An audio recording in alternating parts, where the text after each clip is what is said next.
Hi, this is Ed, and today is 21 November, getting ready for the Thanksgiving break, Thanksgiving holiday, start of the year-end holiday season, Christmas season. Could be a beautiful time of year for a lot of people. This show is going to start in a few minutes. Our special guest is Ron Cooper, executive trainer, keynoter, thecooperculture.com. Go check it out. You'll meet Ron and his wife of I think it's 57 years, Marty, and they're partners in life and business successfully. Ron's going to be talking about gratitude at this Thanksgiving time. So it could be really interesting. And thank you for being on the TV show today.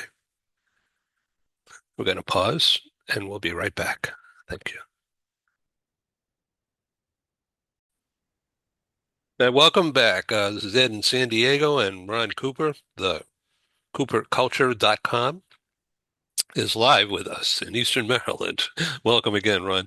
So, this is a Thanksgiving-oriented show. You had just asked me off camera that do I have plans? Yeah, we have here in San Diego a sister of Joanne, Kathy, and so Kathy, and she's single. Kathy, Joanne, and me will do our traditional Thanksgiving walk and lunch in Little Italy, which is about a mile up the street here. And that's what we're going to do. And then son-in-law and his new wife um, and his daughter, Julia, and then us will all get together again in Little Italy at a different restaurant on Saturday. So that's what we do. And it's fun. Yep. No, it's all good. We have a similar situation where a relatively small gathering, maybe 10, 11 of us, will meet at our daughter and son-in-law's house in Cambridge, Maryland. And so it'll be everyone contributes something to it. And so I wouldn't say it's necessarily a potluck, but it's a quasi potluck that sometimes it's turkey, sometimes it's ham. But everyone contributes and we're all just around the table. So it's a great time to fellowship. And one of the things I want to discuss, Ed, I do know that there are some families who will say that, well, when we get together, we just cannot discuss. And there's any number of topics, and frequently it's politically oriented, political or religious topics that some families feel they cannot discuss, and I certainly want to respect that. But in the context of gratitude, would like to talk that topic with you. And I know some people feel that, well, that's just this time of year that we're supposed to show gratitude and so forth. And I would hope that we might be able to develop the attitude of gratitude, no attempt to play on words. But if we choose to just be grateful to others, even when we are very disparate in our views of whatever the topics may be, can we agree that we're just going to discuss civilly whatever the topics are that we choose to discuss? Because, Ed, I'm interested in your perspective and I'm interested in other people's perspective. Even if I discover we are radically different in whatever our perspective is, I just choose to learn from you. I'd like to learn why you feel the way you do, and hopefully you can reason with me, and we may leave, not changing our views, but at least we're not going to hate each other. And that's where I am. And in the context of gratitude, I am not after flattery at all. But can we just respect each other enough that I would say, Ed, even though maybe we disagree, and I don't know that we do, Ed, but let's just say that we do vehemently disagree on something. Should I see you along the highway? Should I see you anywhere, should I know of a need, whatever it is, wherever it is, you can rest assured I will do whatever I can to help meet your need. That will, I can, and I would set aside any differences we have, and I'll meet your need, whatever it is. And then to me, that's just a mindset of gratitude. I would hope our listeners could learn to adopt that kind of a thing year round. And so I'm somewhat idealistic in my thinking, but I don't know, Ed. I just have that thought that if we choose to exercise that right here as we are recording, maybe, just maybe, we can start a movement where some others would say, yeah, I'm just not interested in arguing with people. Let's accept each other's views and let's learn from each other. Well, that's really well thought out and expressed, and I thank you. Yes, of course uh, we could certainly discuss that. So the idea of gratitude and to be thankful for something, right? Yes. And um, I'm thankful. I was introduced to Joanne uh, in on September 16, 96, here in San Diego. And uh, then we had a mutual friend. I think I may have mentioned him before. He was in the real estate business. And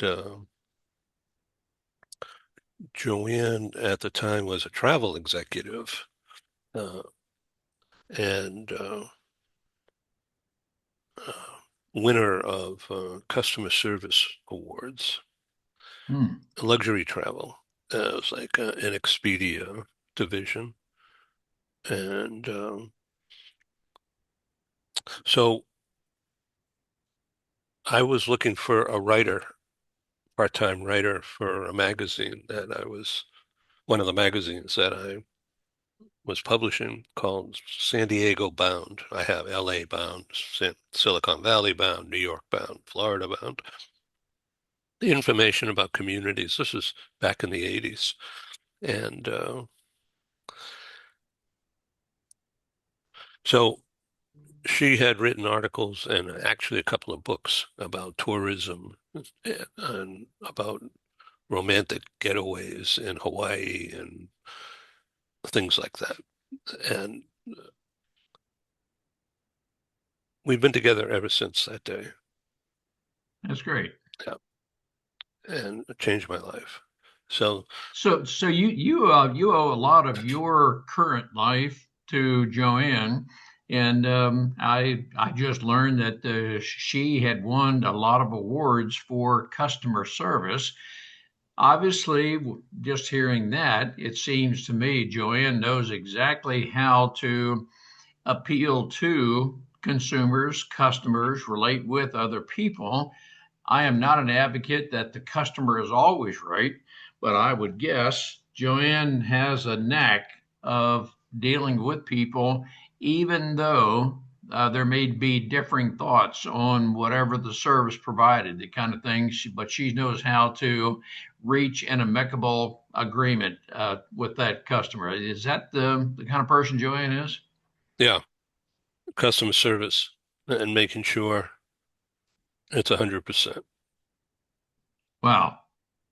And so has that well your relationship with Joanne, but I mean maybe that part right there has that been transformational to you personally?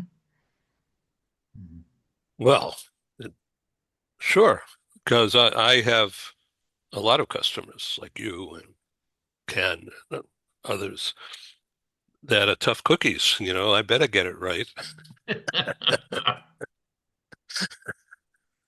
But no, it has a lot to do with relationships, Ed. And I would, as with Marty and me, and we've discussed it before, but Marty and I celebrated 57 years of marriage on September 7th. I met her, what, 59 years ago or so.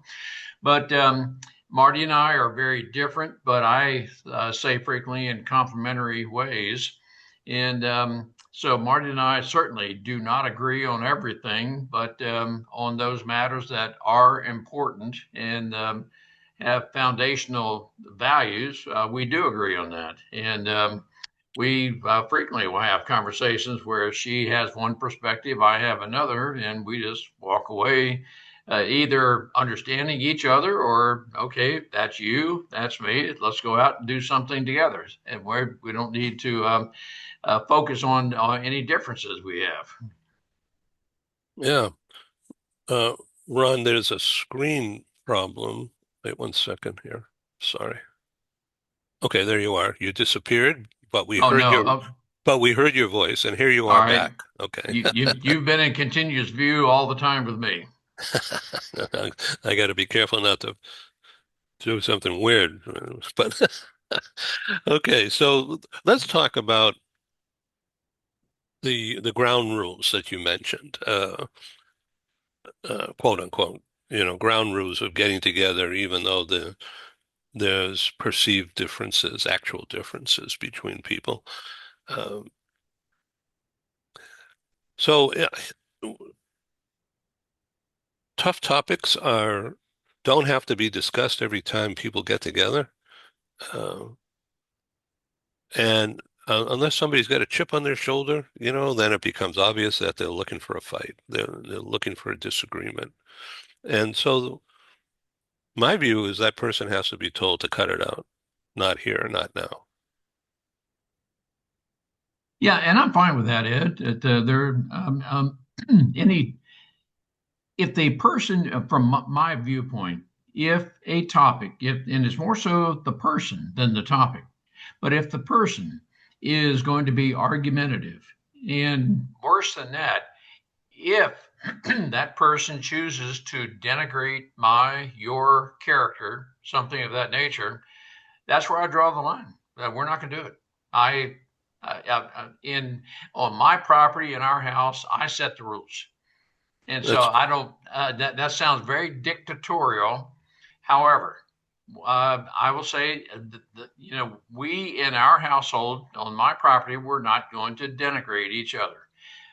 We can vociferously, with aggressiveness and whatever energy, can discuss different topics, but we cannot take it to the point where we denigrate each other's character, values, and so forth. I'm not here to tell you that you are any lesser of a person because of whatever your perspective is. That's where I draw the line, Ed. That I am very interested in any thoughts you have, your perspectives, because I can learn from you, even if we disagree on a topic. I do want to learn. so what I'm about to say is just comes from the conversation it's just emanating from that. Didn't have this in mind 10 minutes ago at all.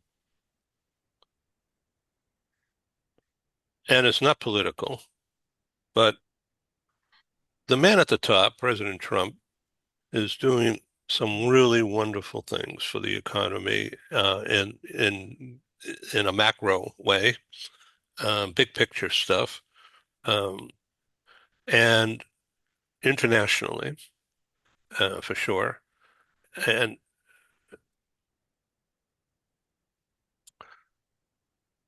but talking about denigration and ridicule, I wish he would stop doing that, even against his so-called political enemies.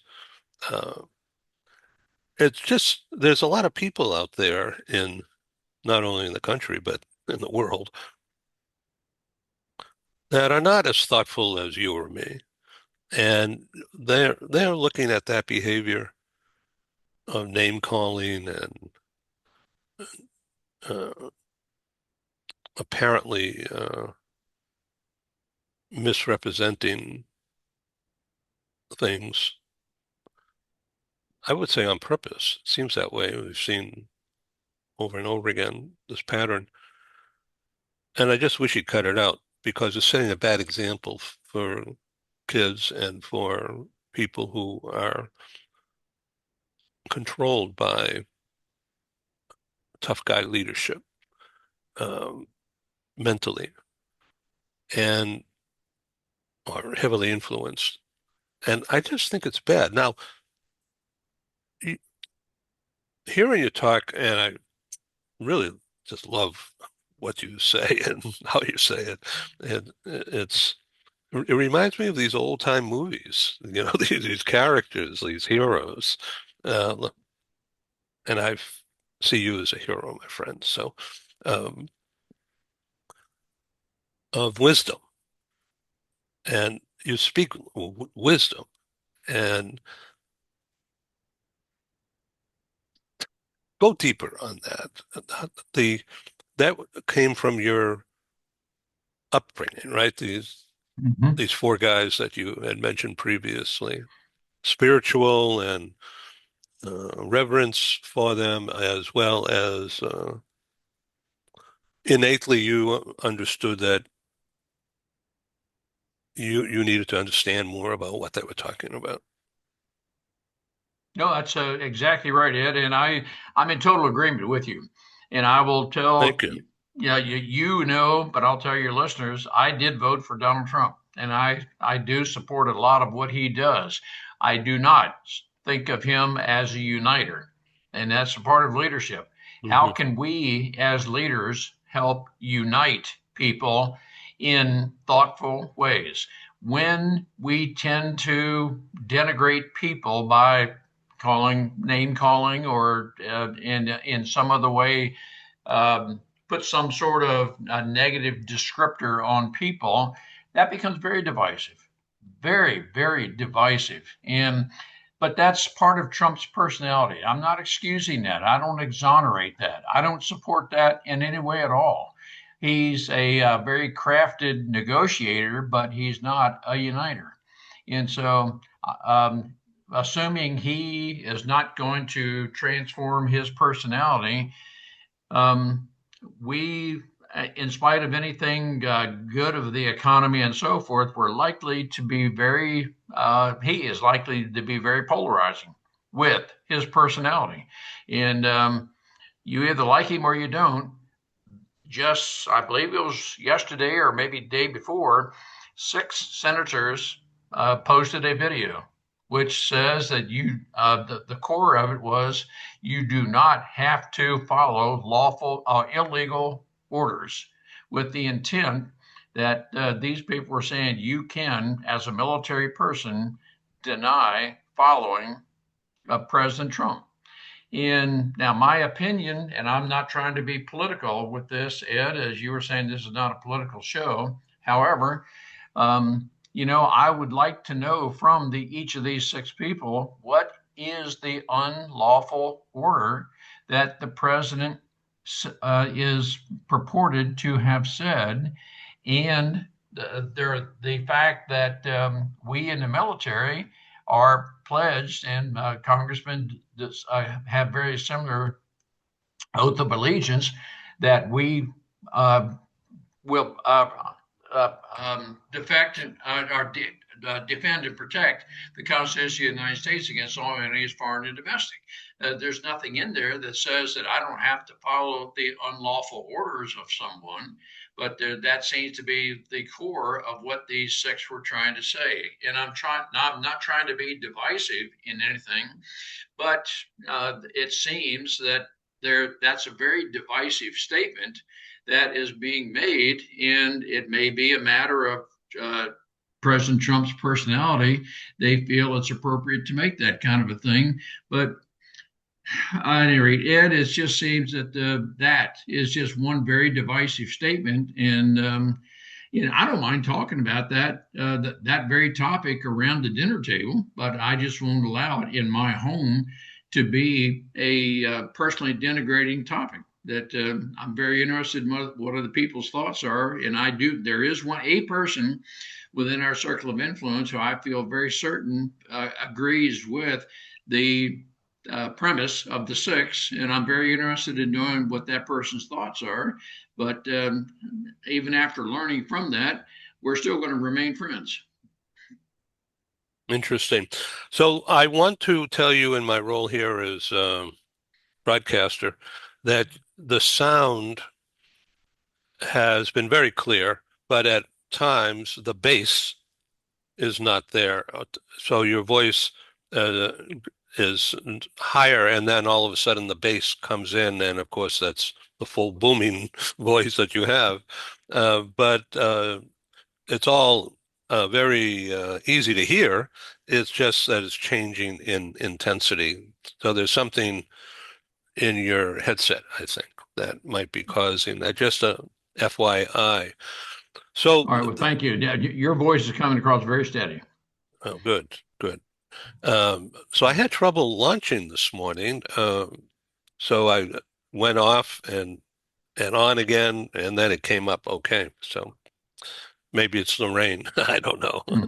Uh, so the topic of showing gratitude, this being Thanksgiving, and just feeling a friendship amongst people, right? I mean, that's not phoniness, but it looking for a positive, accentuating the positives rather than finding fault. And I think that's exactly what it is, Ed. And you and I have discussed this before that we will almost always find whatever we're looking for. If I'm looking for negative in you, I might have to look a long time, but if I'm looking for it, I can probably find something negative in you. I'm But sure. but Ed, I'm not interested in that. I want to look for the positive, accentuate the positive. I am not interested in being gratuitous to anybody. I don't want to come across as patronizing. I want to be very genuine with my thoughts about different people.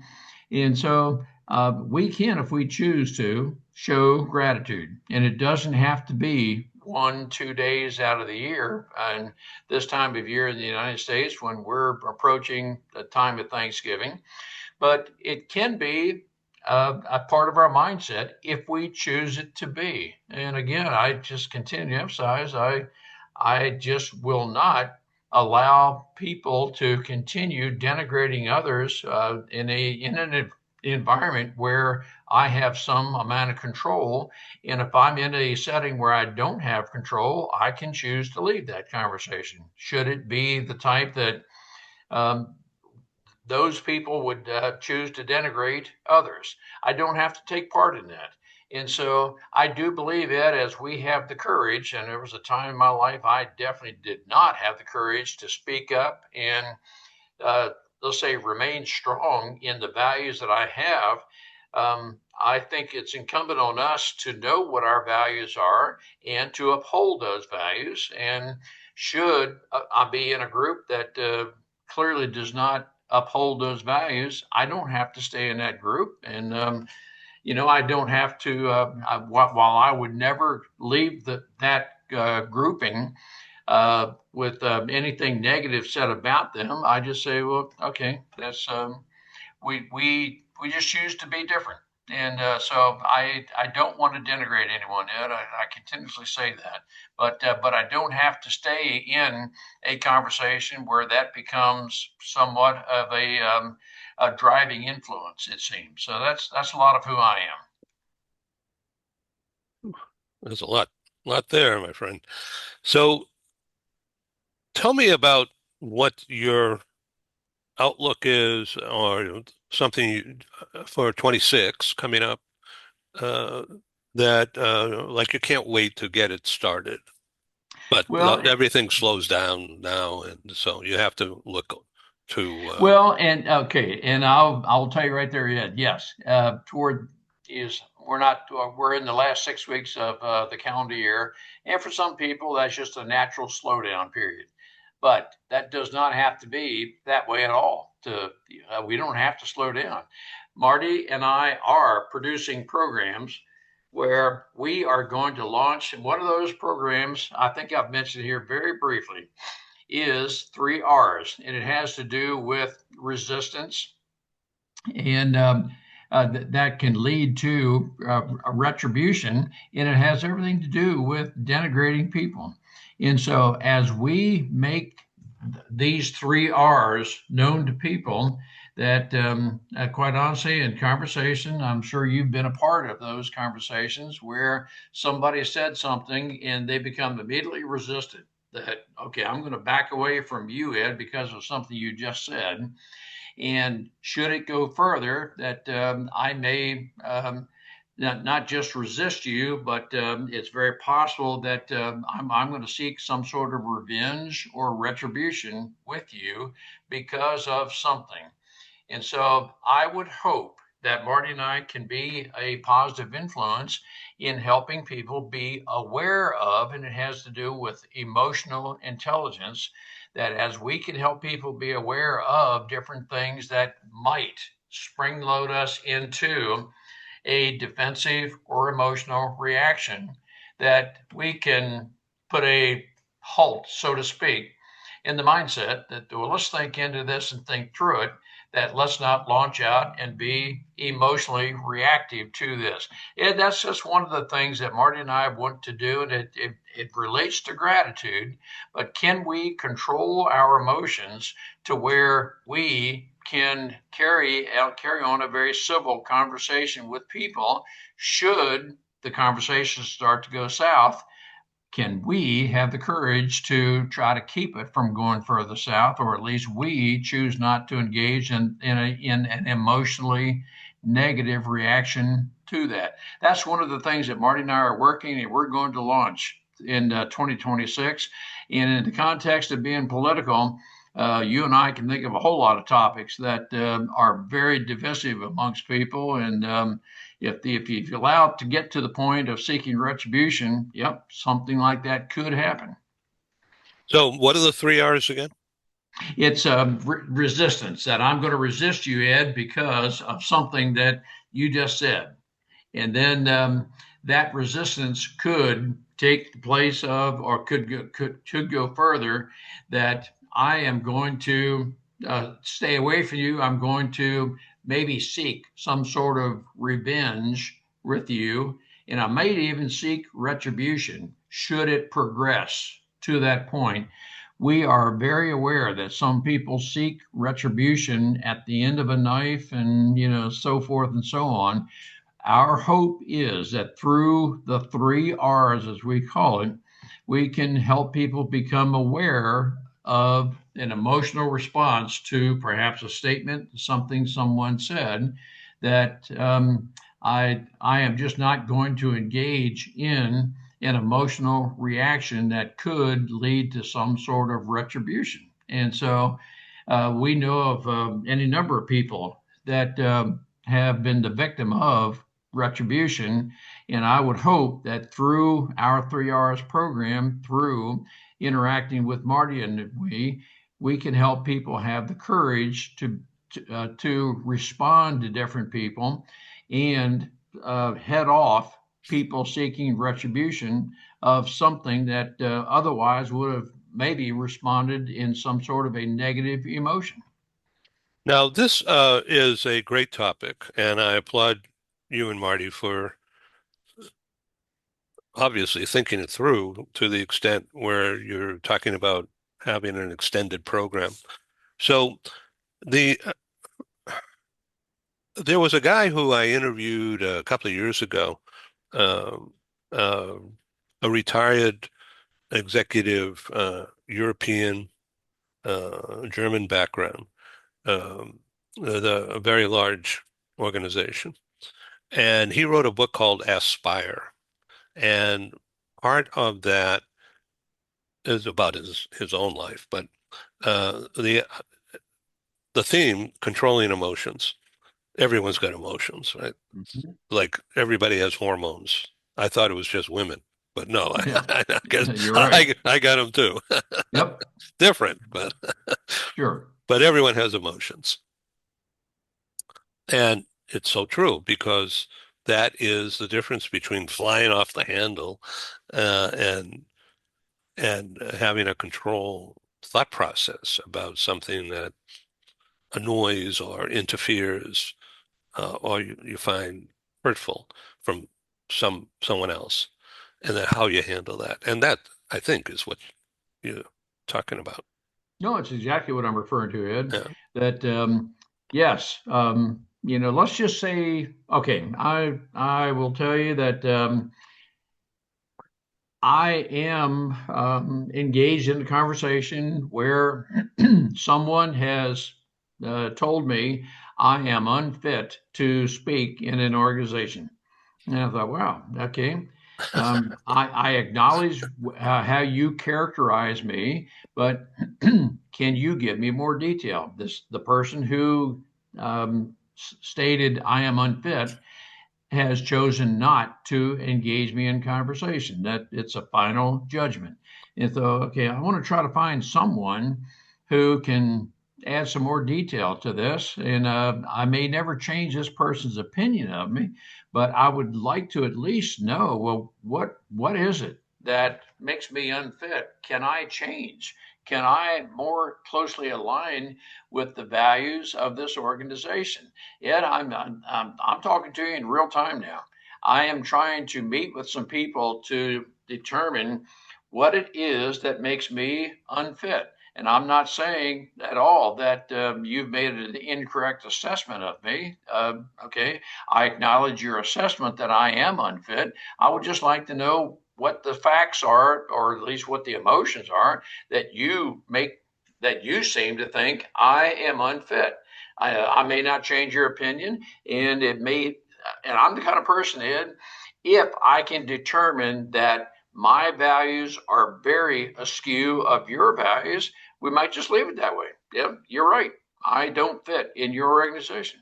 But I would like to know, I want to try to take the conversation to that point so that I can determine, all right, it is a matter of values, that my values are very askew of this organization's values. But I haven't gotten to that point yet because I haven't found the right person who will engage in that type of meaningful conversation. But I just moments before I came on this show made an appointment for Tuesday with a person that I think can help me understand a little bit. Well, that's really interesting. And uh, so you're entitled. I hearing you. I'd like to just add my 2 cents saying you're entitled to learn what that person is talking about. And that's where I am, Ed. Okay, I'm not going to. I would hope I would have an opportunity to possibly reverse your opinion of me. That opportunity may not exist, but if you'll at least tell me what it is you saw of me that makes me unfit, at least I'll know. Now, you may have seen something, heard something about me that's radically not true. I want to have the opportunity to try to correct that, and you may or may not accept that. And so I can't make you believe anything, but I just want you to know what the facts are. And if you choose not to believe the facts as I'm expressing them to you, then that's okay. That's you believe what you believe, and I'll say hello to you the next time I see you. But know that all right, we're very different. So I just accept that. Right. But this is really interesting. So I am trying for 26, what I'm trying to do is to produce more TV talk shows that are sponsored. Mhm. And so I'm going back in time to the old uh, print magazines that I used to publish and the content that was included. I'm looking for one here and I can't get my hands on it right now, but um, one of the themes and the title, which I still own and operate, is called Global HR News. So global, which Mhm. means multinational, and HR is human resources. Uh, the real word for that is talent development Yes. on a global basis. And Philip Berry and I have been working on that. Um, so the concept is people, and this is just a quick look into what I'm talking about here. Philip, at the time, he was an executive, a global executive based in Paris with Colgate-Palmolive for a long time. He was the top exec in the corporation, overseeing all 60 countries where Colgate Mhm. operated in with a plant and or a sales operation, toothpaste, whatever. And the talent developed that he had to work with from, say, Guatemala or Ecuador or Colombia, Brazil. Of course, they're of Spanish or Portuguese background, but very similar traits, he said, that he discovered of ways of looking at things and cultural stuff, family opinions, and lifestyle, very similar to parts of Poland and Czechs at the time, Czechoslovakia, Hungary. And so he experimented taking people who are educated and okay in their business function within the corporation and switched them around, saying these people on assignment, now they're from Eastern Europe, and we put them into Central America and vice versa. And they developed attitudes, personalities and product knowledge, of course, and interpretation and friendships. The corporation benefited from that because of the Mhm. talent, expertise purposely developed. And so that's the meaning of global HR. So, Now, what I, I'm interpreting you're saying is that as we learn to be culturally adaptive, we can appeal to different people. And my right now my thoughts go to Joanne, customer service. Yeah, to me it's all synonymous. thank you. That is perfect. And so Philip and I are developing the thinking of how to turn that into a talk show series, that topic, Hmm. and how it relates to cross-cultural training, cross-cultural learning, uh, strengthening international business relationships at a time when things look frazzled, uh, and turning it into a talk show series, sort of like what you and I are doing. Um, that's exciting to me. You know, Ed, as I think about this, what you're saying, and I think it's a great opportunity, but as we choose to be accepting of others in their cultural or norms all throughout the world, but as we become accepting of those cultural diversities and we choose to adapt to other people, that's a matter of learning from other people. That's my perspective of this. But then we have to learn what the cultures are of the various countries, and we're likely not going to change that culture. We just need to adapt to it. And so I think that's a matter that, from my perspective, that's a lot of what you and Philip are discussing. And as you have following with that, of those who choose to learn about and adapt to the different cultures, yes, you're certainly going to increase your international following. Yeah, thank you. The other topic that I'm developing and just putting pen to paper, if you will, only typing it up on a website, is the tie-in, the connection between the rare earth mineral problem Mhm. opportunity that is in the headlines today, uh, and what are rare earth minerals and where are they and who's got them, and how that is tied into U.S. defense um, strength and redeveloping um, capabilities.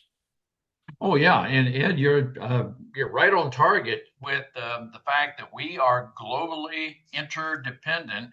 A lot of the rare earth minerals do not exist in the United States, or if they do, there are some environmentalists who do not want us to get access to them. So we have got to have rare earth minerals to produce the various chips and technologies and so forth, which then makes us dependent naturally on other countries in our ability to negotiate with and relate to other countries so that we can develop a meaningful global trade. That's my perspective. Yeah. So that's another theme, and I've begun to accumulate information using some publicly available resources. And it's really interesting. I've been experimenting with this AI unit, this new thing that Google has developed called Gemini, which is sort of like Chat GPT. Um, but because I was born in June, I'm a Gemini, just like President Trump is, Mm-hmm. and others.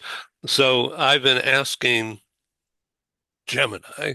Um, I first send a message, and I'll be real quick here, to Gemini. Say, here's my intent. I want to learn more about the connection between finding resources and the continued safety and prosperity of the USA, and what needs to be done with the defense contractors, um, et cetera, et cetera.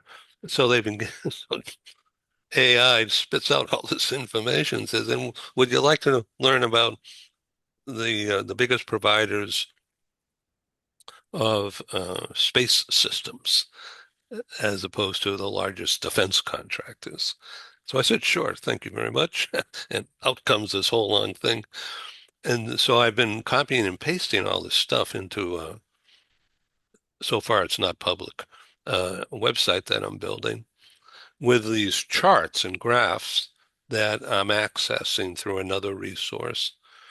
And it is just, it's all almost overwhelming how huge this database has become in 3 days, just from the resources of knowing what to do with it. And I'm new to learning what to ask AI. And I can appreciate what you just described, Ed. And as we learn with each other's, and there are times I feel, perhaps you do as well, I don't know what I don't know. And so I'm going into the road never traveled. And so I'm not even sure what questions to ask, type thing. But as those with whom we associate are accepting of, and we can travel the road together, we can all learn together. That to me is when we started this conversation with the word gratitude, as we can show gratitude toward each other, knowing, Ed, you have strengths I don't. As we work together as a team, we are going to accomplish a lot of things. And so that is a matter of us working together and all about teamwork. Ron Cooper, I have learned from you again, and thank you for being on the show.